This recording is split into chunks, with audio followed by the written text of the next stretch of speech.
And why are they doing all this? They're not bad guys. Why are they doing this?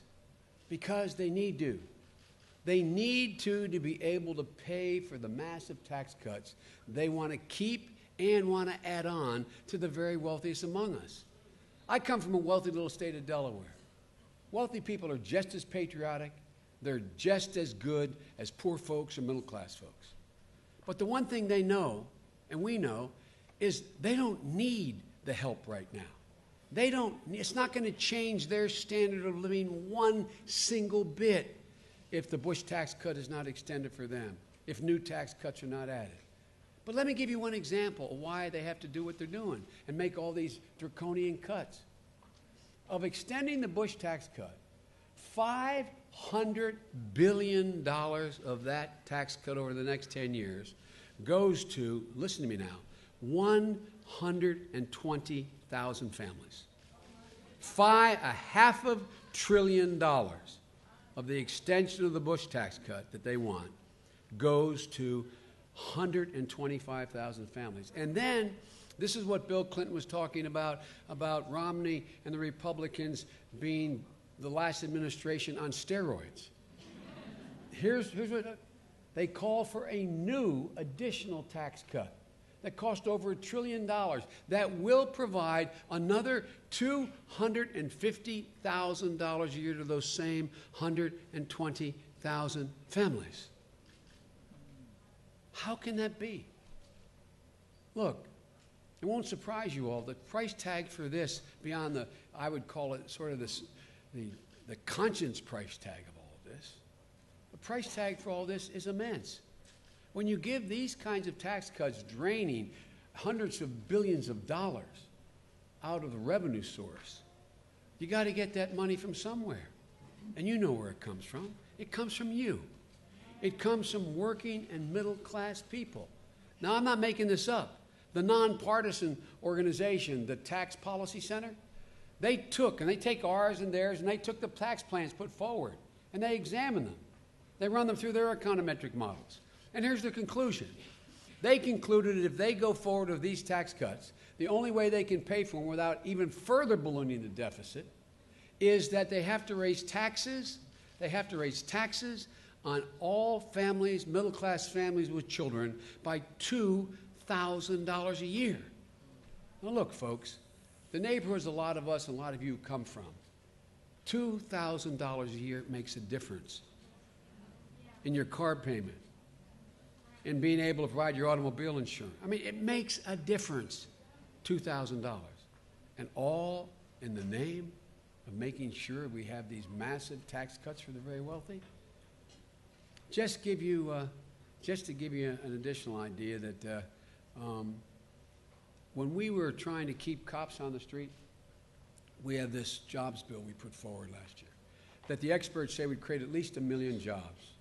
One aspect of it, we made them, the House members, the Senate members made them vote on each element of it. One related to putting to work over 300,000 teachers, law enforcement officers who have been laid off, and firefighters. And you know how we paid for it? And they voted against it, to a person almost. And you know how we paid for it? A 0.5% tax on the first dollar after your first million you made. And the polling data showed that the millionaires supported that, to put that many people back to work. They voted against it, period. Ladies and gentlemen, it's not right, it's not fair, and it's not new. But it is worse than what they did before. Folks, look, we've seen this movie before. We know how it ends. It ends in a catastrophe for the middle class and the Great Recession of 2008. But the President and I have a different way forward. We know to create jobs, to create a decent standard of living for the American people, you do it from the middle out, not from the top down. Because when the middle does well, the poor have a way up, and the wealthy do very wealthy. As the President says, we create a lot more millionaires. So here's what we do. Our plan first focuses on education. 100,000 new science and math teachers in the next 10 years. 2 million. 2 million workers learning new skills for the new economy through our community colleges. 1 million new manufacturing jobs in the next 4 years. Real and fair enforceable trade laws so you can level the playing field and let the rest of the world buy what they want. A product says, made in America. Made in America.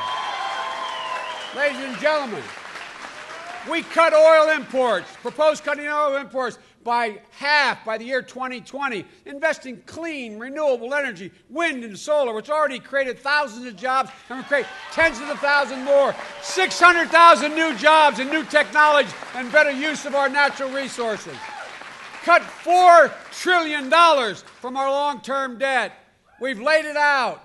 And an end. End the war in Afghanistan as we did in Iraq.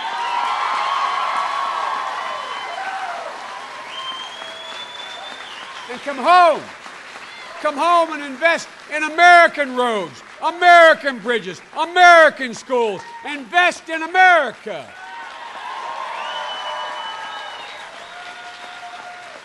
And that alone will create tens of thousands of more jobs, creating our infrastructure. And look, it's simple. Unlike this new Republican Party, and I say new because this is not your father's Republican Party. As a matter of fact, this isn't even Mitt Romney's father's Republican Party. Look, we see a future where everyone, rich and poor, does their part and has a part. We see a future where we're, again, #1 in the world in the percent of people we graduate from college, where Social Security is protected and Medicare is guaranteed. You paid for it. And where we promote the private sector, not the privileged sector. Ladies and gentlemen,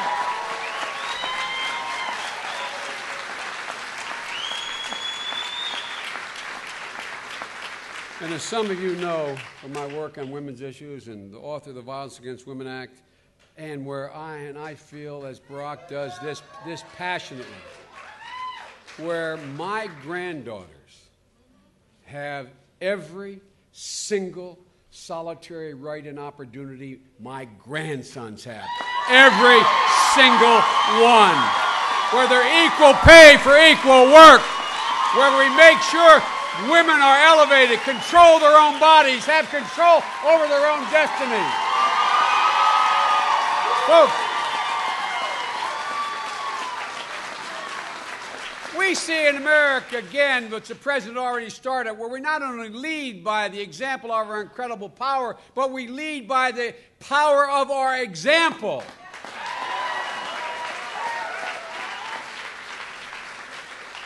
And we want to guarantee a future where the only truly sacred obligation our government has, any government has, only truly sacred obligation is to prepare those who we send to war and care for those who come home from war. That is the only truly sacred obligation. Ladies and gentlemen, I've been in and out of Iraq and Afghanistan over 20 times. I've seen these young women, and I say women and men. I've seen them. And my God, do we owe them and their families an incredible debt of gratitude. And we owe an enormous. Keats once said, they also serve who only stand and wait. They also serve who only stand and wait. I watched my wife for the year my son, our son, was in Iraq. Every morning I come in and she prepared to go to school. She's a full-time educator. She's a professor at a community college. And I watched her, I'd see her pouring her coffee, as she always did, standing over the sink and mouthing a prayer. Those of you who have brothers, sisters, husbands, wives, sons or daughters abroad, you know there's not a moment goes by in your day you don't think, are they okay? Well, ladies and gentlemen, we owe these families, particularly the families of the 6,473 fallen heroes, 49,746. Joe, why are you being specific? Because I check every day, every single life matters. Every one of them.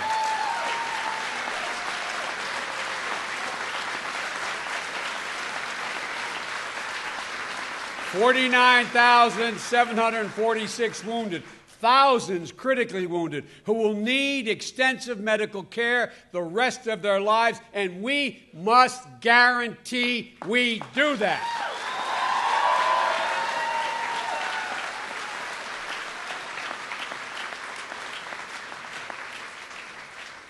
We have a moral obligation to never forget their sacrifice, always keep them in our care, as well as our prayers.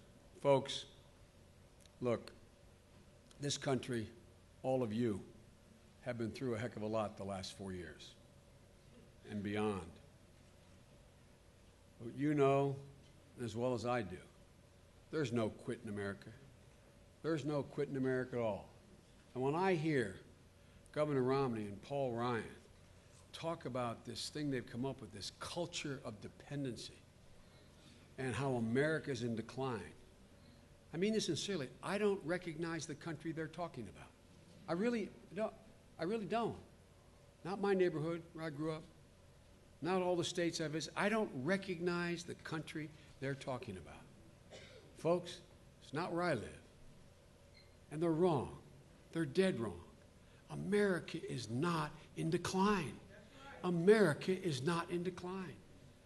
America is coming back. We're not going back. We're going forward, and we're going forward because of you. And I got one more thing. I got news for Governor Romney and Paul Ryan, and I mean this. Gentlemen, it's never, ever, ever been a good bet to bet against the American people. It has never been a good bet. You have never failed the country when given a chance. And that's what you're responsible to give you a chance. Ladies and gentlemen, God bless you all, and may God protect our troops. Thank you. Thank you.